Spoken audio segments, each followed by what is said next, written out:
چاہے وہ ہدایت مل رہی ہے یا نہیں مل رہی، وہ ایک الگ پوائنٹ ہے. ان کا مقصد انسانوں کی بھلائی ہوتا ہے. وہ مذہبی کتابیں ہوتی ہیں تو ان کو ان کی ورسز یا آیتوں یا شلوکوں کو آؤٹ آف کانٹیکسٹ کوٹ کرنا اور ان کی بنیاد پر کوئی نتیجہ نکالنا غلط ہے. ٹھیک ہے، یہ بنیادی بات ہے. اس لیے ایسی کوئی بھی کتاب جس میں اس طرح کی بات کی گئی ہو اور آؤٹ آف کانٹیکسٹ ان کو ذکر کیا گیا ہو اقوال کو، یہ ٹھیک نہیں ہے. Point number 1. پوائنٹ نمبر 2، آپ نے جو حدیث ذکر کی کہ تقبل بسرعت الشیطان وتدبر بسرعت الشیطان، اسی طریقے سے ایک اور حدیث ہے کہ النساء حبائل الشیطان. تو رسول اکرم صلی اللہ علیہ وسلم کی اس حدیث کا بھی جو مقصد ہے وہ یہ نہیں ہے کہ عورتوں کو ڈیگریڈ کرنا یا ان کو سیکنڈ کلاس قرار دینا، یہ مقصد نہیں ہے. بلکہ مقصد یہ ہے کہ چونکہ خواتین ایموشنلی مردوں سے زیادہ پاورفل ہوتی ہیں، ایموشنز میں زیادہ اسٹرانگ ہوتی ہیں مردوں کے مقابلے میں، اور جو شخص ایموشنلی زیادہ پاورفل، زیادہ اسٹرانگ ہوتا ہے تو وہ اپنے ایموشنز میں بعض مرتبہ بہہ جاتا ہے. تو شیطان کے لیے یہ آسان ہوتا ہے کہ وہ عورتوں کے ان ایموشنز کا، ایکسیسو ایموشنز کا فائدہ اٹھا کر وہ مردوں کو گمراہ کرے اور مردوں کو راہ راست سے ہٹا دے. ٹھیک ہے، تو یہ ایک، چاہے اس میں عورت کا کوئی قصور بھی نہ ہو. میں اس کی ایک مثال دے دیتا ہوں. مثال یہ ہے سائنٹیفکلی اسپیکنگ کہ اگر ایک مرد اور ایک عورت اجنبی دونوں ایک کمرے میں ہوں، دونوں اجنبی ہیں، ان کا ایک دوسرے سے کوئی تعلق نہیں ہے، تو مرد کے اندر، چاہے عورت جو ہے وہ بالکل پاکیزہ ہو، پاک باز ہو، اس کے ذہن میں کوئی گندگی نہ ہو، اور مرد کتنا ہی اللہ ہے کہ وہ نبی ہو، بات الگ ہے، وہ کتنا ہی شریف کیوں نہ ہو، مرد کے ذہن میں یہ خیال ضرور آئے گا کہ یہ عورت اس کے ساتھ مطلب یہ کہ کوئی ایسا غیر اخلاقی عمل کیا جائے یا نہ کیا جائے. ہاں وہ نبی ہو تو بات الگ ہے. اور یہ ٹیسٹوسٹرون لیول ایک دم بڑھتا ہے. اسی وجہ سے حدیث میں رسول اکرم صلی اللہ علیہ وسلم کا ارشاد ہے کہ مرد اور عورت جب ایک ساتھ ہوں گے تو تیسرا شیطان ہوگا. اب یہ جو تیسرا شیطان ہے، یہ کیا مطلب ہے اس کا؟ اس کا مطلب یہ ہے کہ شیطان مرد کے ذہن میں یہ خیال ڈالے گا کہ وہ عورت کے ساتھ غیر اخلاقی حرکت کرے، چاہے مرد اس خیال کو جھٹک دے، اور یہی اس کے نیک ہونے کی دلیل ہے. اللہ قول پڑھ کر وہ اس جگہ سے نکل جائے، اس کا مطلب نیک ہے. اس میں عورت کی کوئی غلطی نہیں ہے، لیکن چونکہ شیطان نے اس عورت کو استعمال کیا ہے، اس بنیاد پر رسول اکرم صلی اللہ علیہ وسلم نے یہ فرمایا. اس کانٹیکسٹ کی بنیاد پر ہمیں تمام ان اقوال کو سمجھنا پڑے گا، صرف حدیث ہی نہیں بلکہ وہ جو دوسرے کتابوں کے اندر جو شلوک آئے ہیں یا ورسز آئے ہیں ان کا بھی کوئی نہ کوئی کانٹیکسٹ ہوگا. اگر یہی ہے تو بالکل ٹھیک ہے، اور اگر یہ نہیں ہے کچھ اور ہے تو پھر وہ بتانا چاہیے کہ وہ کیا ہے. جی ٹھیک ہے، جزاک اللہ. اگر اجازت ہوتی تو باقی کے بھی 2 سوال اگر ہم کر لیں. باقی پھر اگلی مرتبہ ہے. جی انشاءاللہ. ہونا ایک سوال جیسے ایک یہ تھا، بس ایک چھوٹا سا، کہ جیسے ابھی آپ نے کہا کہ مطلب جیسے اللہ کے رسول صلی اللہ علیہ وسلم کا جو مقصد تھا وہ یہی تھا جو آپ نے کہا جذبات والا، تو ہمیں یہ چیز کیسے پتہ چلے گی کہ آپ علیہ الصلوۃ والسلام کا مقصد یہی تھا اس کے پیچھے؟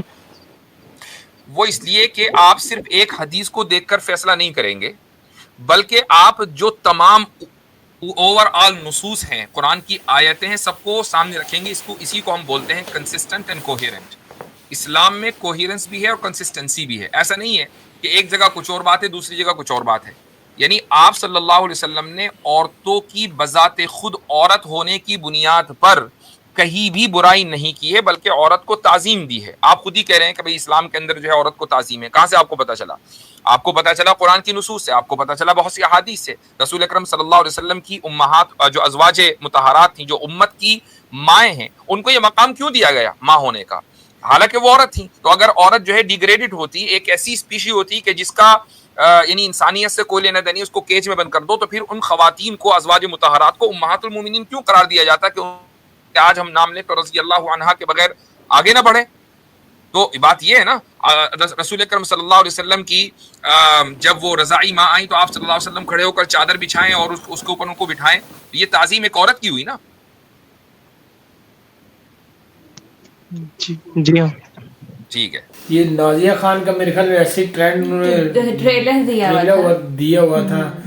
اور بھائی اسلام یہ جو سے عورتوں کا کیا ہے کہ یہ جو سی ہوتی نا، جو سی کچھ مین کوسچن وغیرہ، یہ تو مفتی صاحب جو سے علم رکھتے ہیں. میں تو یہ بھی کہتا ہوں کہ جو سا اگر علم کو صحیح طرح پڑھا بھی نہیں نا تو وہ بھی آدھا علم بھی نقصان دہ ہوتا ہے انسان کے لیے. اور انہوں نے بات بالکل ٹھیک کی ہے کہ حدیث ہوتی ہے انسان کی بھلائی کے ان کو سیدھے راستے پر چلانے کے لیے, انسان کے فائدے کے لیے ہوتی ہے, نہ کہ اب کچھ حدیثیں ہوتی ہے جو انسان کی سمجھ سے باہر ہے, انہیں سمجھ نہیں آئے. وہ کوئی سمجھدار پڑھا لکھا عالم انسان ہی سمجھتا ہے اور اس کا کوئی مقصد غلط, حدیث کا کوئی غلط مقصد نہیں ہوتا, انسان کی بھلائی کا ہی ہوتا ہے, اچھا مقصد ہوتا ہے کہ انسان کو سیدھے راستے پر لانے کے لیے ہوتا ہے. یہ جو سی ہوتی نا یہ جیسے وہ خان 4 بیویاں لے لو, بس انہیں نا یہ انڈیا والوں کو نا, یہ بھارتیوں کو بس یہ 4 اسلام میں بس 4 بیویوں والے ٹاپک ملا ہوا ہے, 4 ٹاپک بس اور وہ 4 بیویوں, لیکن انہیں یہ پتہ نہیں ہے کہ اسلام نے یہ 4 بیویوں کو کیوں کہا ہے. ہم جو سے 4 شادیوں کا یہ جو سے ٹاپک پہ یہ اکثر بات وغیرہ کرتے رہتے ہیں. تو یہ دیکھیں اب یہ جو سے ہوتے ہیں یہ بڑے لوگ وغیرہ وہ غلط کام کرتے رہتے ہیں, زنا وغیرہ کرتے رہتے ہیں. اللہ معاف کرے, اب کہیں کیس سننے کو ملتے ہیں کہ کوئی بچہ وہ کوڑے کے دان میں پڑا ہوا ہے, کوئی کدھر پڑا ہوا ہے, کوئی گلی میں پڑا ہوا ہے. یعنی حرام کاری کو اسلام کیسے اجازت دے سکتا ہے؟ اسلام نے یہی اجازت دی ہے کہ یار اگر تم اتنے پاورفل ہو, اتنے تمہیں دولت سہولت ہے تمہارے پاس, تو تم سب کے حقوق ادا کر سکتے, تو تم 4 شادیوں کر لو. تو ان سے بھی کر سکتے ہیں جو بیوہ ہے, جو بیوہ وغیرہ ہے, جو ضرورت مند ہے, جو طلاق یافتہ ہے, ان سے شادی کر سکتے ہیں. جو بیچاری عورت جس سے کوئی اور شادی نہیں کر سکتا, وہ مجبور ہے, اس کے بچے بھی ہیں, پھر بھی احساس رکھا ہوا ہے. اب جس کا سر کا سائیں یعنی عورت کا جس کا ہسبینڈ نہیں ہوتا, اب اس کو پتا ہوتا ہے. اب یہ ظاہر سی بات ہے جس کا اب میاں بیوی ہوتے ہیں وہ اس کا جو سا شوہر ہے ہر سہولتیں میسر پوری کرتا ہے, کھانا پینا رہائش یہ وہ سارا کچھ ہے. تو یہ ساری باتیں ہیں. اب یہ جو سے بڑے ہیں انہوں نے برانڈ ایک رکھ کے باہر منہ مار رہے ہوتے ہیں. ان پر تو لوگ تبصرہ نہیں کرتے, ان پر تو باتیں نہیں کرتے ہیں. لیکن وہ جن سے 90-80 سالہ کے اللہ معاف کرے بابے ہوتے ہیں یا جو بھی آتے ہیں, وہ جو ان سے زنا کر رہے ہوتے ہیں اتنی کم عمری لڑکیوں کے ساتھ, ان پر تو آپ تبصرہ نہیں کرتے. اسلام نے یہ کر دیا وہ کر دیا. اسلام کو بس غلط ثابت کرنے کی نا بس کوشش کی جا رہی ہے.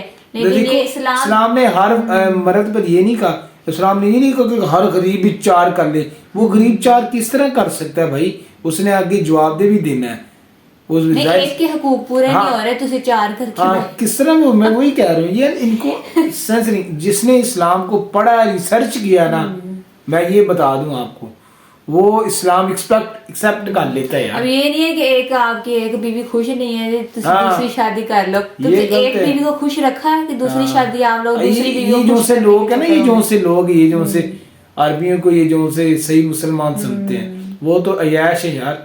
اب ادھر کتنے لیبر ہیں جو سے آتے ہیں وہ کام کر کے, وہ اتنے غلط بتاتے ہیں.